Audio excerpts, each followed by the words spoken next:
A little homeless girl stopped a millionaire CEO and offered to clean his shoes, not for money, but for scraps of food.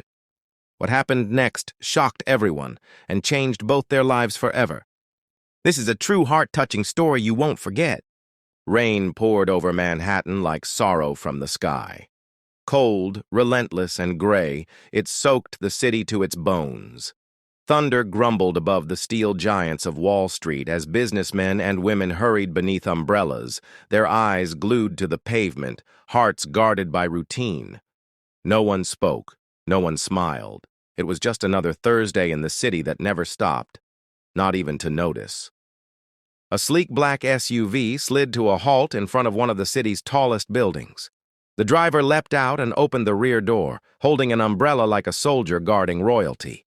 Out stepped Charles Whitman, a name Wall Street knew well. Tall, sharply dressed, with not a wrinkle out of place, he adjusted his tie as if the wind dared not touch him. The pavement didn't just reflect the city's lights, it reflected the man he had become. Cold, polished, untouchable. Charles didn't feel the rain. His mind was already in boardrooms and billion-dollar deals. His shoes, Italian leather, hit the ground with weight. People parted as he passed. He was a storm in a storm, powerful and unbothered. But across the street, someone saw him. A little girl, no taller than his briefcase, sat hunched beneath the crumbling awning of a closed coffee shop.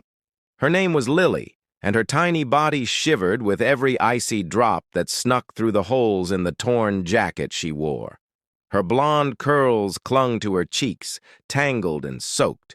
Her shoes didn't match. Her socks were wet. Her hands, small and pink with cold, held an old rag. She had been sitting there since sunrise, waiting for someone kind, but kindness was rare in that part of the city. Her stomach growled. She hadn't eaten since the day before, when a diner cook had given her a half-burnt biscuit from the trash. Her mother lay 2 blocks away, wrapped in a soaked blanket behind a deli, too weak to move. The rain had washed the warmth from their lives, but Lily still hoped.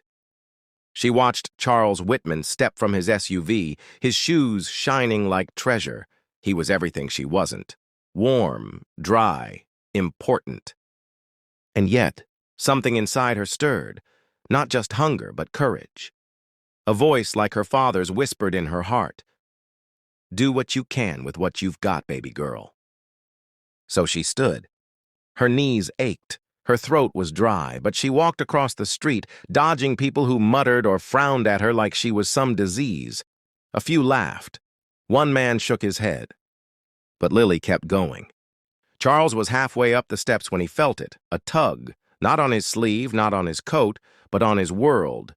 He turned, surprised that anyone would dare stop him. There she stood, so small, so soaked, so brave. Her voice trembled, but her eyes didn't. "Mister," she said, "can I clean your shoes?" He blinked, unsure he'd heard right. "I don't want money," she added. "Just scraps, something to eat, anything." Silence fell between them as the rain danced around their feet. He stared at her, this ghost of a girl, this contradiction in a city obsessed with wealth and speed. For the first time in years, Charles Whitman didn't know what to say, and the rain kept falling. Charles Whitman's polished shoes clicked against the marble steps of the Whitman & Co. headquarters, a towering glass building that reflected everything, except compassion. He adjusted the sleeve of his coat and moved briskly, untouched by the rain thanks to the large umbrella held above him by his driver. He was halfway to the doors when he felt it, a gentle tug at the hem of his coat. Startled, he turned around sharply, expecting perhaps a confused tourist or a careless stranger. What he saw made him freeze mid-step. There she stood, the same little girl from across the street, soaked from head to toe. Blonde curls matted against her cheeks. Her hands trembled from cold, but her voice held steady. "Mister," she said, "can I clean your shoes?" The simplicity of her question hit harder than any insult Charles had ever faced in the boardroom. "I don't want money," she added, her gaze unwavering. "Just scraps, if you have any." People moved around them like a river, a blur of umbrellas and silent judgment. A few paused. Some scoffed. One woman frowned as if Lily had done something criminal. Charles looked down at her. This tiny girl, no older than 9, soaked to the bone, standing in front of a man worth hundreds of millions, offering to polish his shoes for leftovers. His instinct was to dismiss her, to wave a hand and walk away. That's what he always did when approached on the street, especially in this part of town. But something in Lily's eyes, something raw, unafraid, and heartbreakingly honest, made him hesitate. He knelt down, not caring if his coat brushed the wet steps. "Why would you do that?" Her lips pressed together. Her voice, soft and calm, cut through the noise like a violin in a storm. "Because I'm hungry, and I'm good at it." No trembling lips, no tears, just quiet courage, the kind of courage that doesn't beg, it offers. Charles blinked. The rain suddenly felt colder. He looked at the briefcase in his hand, full of contracts and power. And then he looked back at Lily. Without a word, he nodded and motioned toward the step beside him. Lily opened the small backpack she carried like treasure. Inside was an old rag, a plastic bottle of water, and a tiny brush with missing bristles, tools of a survivor. She got to work quickly, kneeling beside his feet like a young professional. Her hands moved with purpose. She didn't rush. She didn't cut corners. Every scuff mark disappeared under her touch. She even polished the edges of the soles. Charles sat still, unsure of how to react. No one had ever cleaned his shoes this way. Not like this. Not with such care. Not with such hunger behind every motion. From behind, voices whispered. "Is that Charles Whitman? Is that a kid touching his shoes?" One man even snapped a photo with his phone. Charles heard someone mutter, "Rich people are losing their minds." But he didn't move. He didn't care. For once in his life, he wasn't thinking about headlines or stock prices. He was watching a little girl scrub the rain off his shoes as if they were made of gold. And for what? Not money, not pity, just scraps. When she finished, she looked up and said simply, "Thank you." Charles reached into his briefcase and pulled out his untouched lunch, an expensive sandwich, neatly wrapped, with a juice bottle beside it. Wordlessly, he handed it to her. Lily's eyes widened, but she didn't grab it. "For real?" He nodded.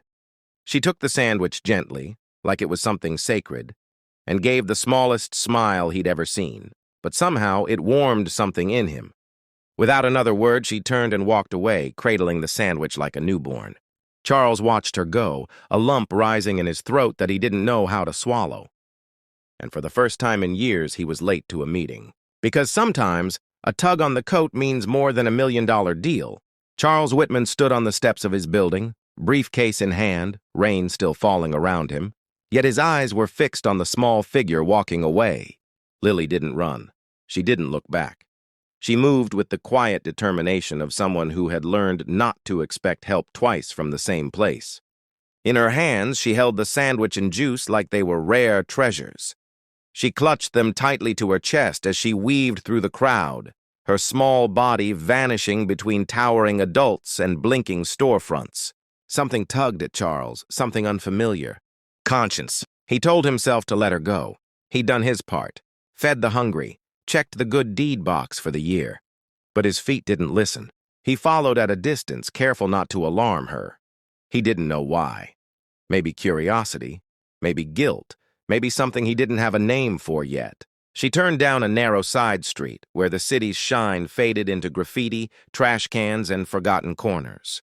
Then she ducked behind a dented green dumpster, stepping through a narrow gap between two brick walls. Charles hesitated, standing just far enough to stay hidden, but close enough to see. There it was, her world. A cardboard shelter, held together with tape, plastic, and hope. A blue tarp sagged under the rain, tied to a broken fire escape. Blankets were piled in a corner. A plastic milk crate held a few items: a comb, an old toy, a water bottle. A cracked photo frame with no glass leaned against the wall. And inside, barely visible beneath a heap of fabric, lay a woman. Her skin was pale, her eyes closed. She coughed once, a dry, painful sound. Her body didn't move much after that. You came back, she whispered, blinking like she thought he might disappear. I did, he said softly. She stood protectively in front of her mother, unsure. Charles knelt, setting the bags down. I have a small place for staff, he said. It's not luxury, but it's warm, and it comes with meals. She said nothing. I need someone to help keep the office clean, he added, and someone who knows how to make a good sandwich. Her mother stirred slightly. Her voice was hoarse. Why, us? Charles looked directly into her tired eyes. Because you're worth helping. Tears welled in the woman's eyes, but she quickly turned away. They didn't say yes right away. Lily's mother had learned not to trust handouts. But desperation has a voice stronger than pride, and hope, when whispered by a child, can break through walls. By Saturday, they moved into the small staff apartment in the back wing of Charles's townhouse. It wasn't much. A twin bed, a cot, a tiny kitchen. But it was clean, dry, and theirs. Lily explored the hallway like it was a palace. She touched the curtains, laughed at the soft towels, flipped the light switch on and off, amazed. Charles watched her from the doorway, an odd warmth rising in his chest. He paid for her mother's doctor visit, then another, then medicine. The woman began to walk without shaking. Her cough lessened. Color returned to her cheeks. Lily began school 2 weeks later. She wore a second-hand uniform that was too big, but she didn't care. She came home every day with her backpack full of drawings and multiplication tables. Charles began asking her about her day, just short conversations at first, but they grew. Lily called his mansion the big quiet place. Within a month, her laughter bounced off its marble walls. It was laughter Charles hadn't heard in decades, not even his own. She organized his desk, left sticky notes with reminders and bubble letters, drew him smiling with a cape and called him Shoe Guy Hero. He pretended to be annoyed, but he framed one of the drawings and placed it on his desk. One morning over breakfast, Lily looked up from her cereal and said, "You're not as scary as your shoes." Charles almost choked on his coffee. Her mother cooked dinner 3 nights a week. She asked for nothing, but every meal was made with care. And slowly, this wasn't charity anymore. It was family, forming itself out of pieces life had shattered. An unlikely bond, rich and poor, powerful and powerless, woven together by one brave act in the rain.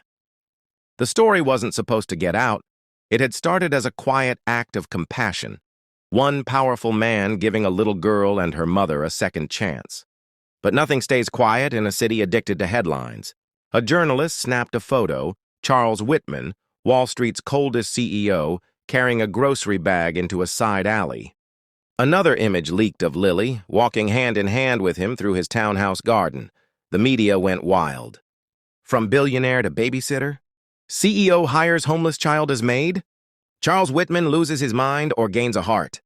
Some praised him, called it inspiring, said he was finally showing signs of humanity. But others weren't so kind. The backlash came fast and loud. At his next board meeting, his executives sat stiff and uncomfortable. One of them, a man in a $10,000 suit, spoke first.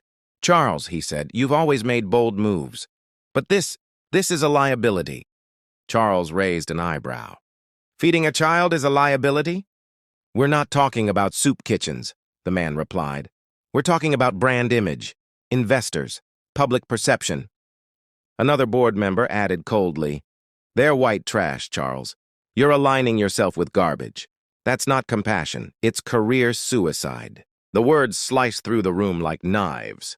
Charles stared at them, each one in tailored silence, pretending to care more about profit than people. And suddenly he saw them differently, like masks he'd once worn himself. Even his own brother called him late one night. "What are you doing?" he barked. "Let the government handle that kind of charity. You're not some hero." But Charles didn't answer, because deep down he already knew his choice. He walked into his office the next morning and requested a press conference. No handlers, no PR team. Just him. The cameras clicked. The reporters buzzed with curiosity. Some expected a denial, a staged explanation, a corporate twist to save face. What they got was something else. Charles stepped up to the podium, his eyes steady, his voice firm, but full of something new: humility. "I didn't plan this," he began. "A little girl asked to clean my shoes in exchange for scraps, and I let her." Murmurs rippled through the room. He continued, "I let her, not out of pity, but because I saw something in her that this world often overlooks: dignity, strength, the kind that money can't buy." Cameras flashed. Reporters leaned forward. "She reminded me," he said, "that we are all just one bad day away from losing everything: your job, your health, your family. One wrong turn and you could be the one asking for scraps." He took a deep breath. "It's not about race, it's not about class, it's about being human, and I will not apologize for treating people like people." A hush fell over the room. "I'm proud to know her," Charles finished, "and I would rather lose a few clients than lose my soul." The backlash didn't vanish overnight. Some stockholders pulled out, some clients threatened to walk, but others stepped forward. A group of single mothers launched a support campaign. Local churches sent food and thank you letters. A classroom in Iowa sent drawings of Lily as a superhero. Charles read every one. He didn't back down. He walked into the office every day with Lily's drawing still framed on his desk, her laughter still echoing in his once empty halls. And no headline, good or bad, could change what he knew now: that sometimes standing up for what's right means standing alone, but it's worth it. Every single time. Time, as it always does, moved forward, but not everything stayed the same. The little girl who once cleaned shoes in the rain grew taller, stronger, and wiser with every passing year. Lily, once hidden in alleyways and wrapped in worn blankets, now stood at the top of her class, brilliant, bold, and beaming with purpose. Her pencils had once drawn survival plans. Now they drafted essays, equations, and scholarship applications. The same hands that had scrubbed Charles's shoes were now turning pages of textbooks in a university she had only ever dreamed of. She was accepted with honors, not just because she was smart, but because she was unbreakable. A scholarship covered most of her expenses, but the rest came from something far more personal: a foundation Charles had quietly created in her name. The Lily Grace Fund, a full-ride scholarship for children experiencing homelessness.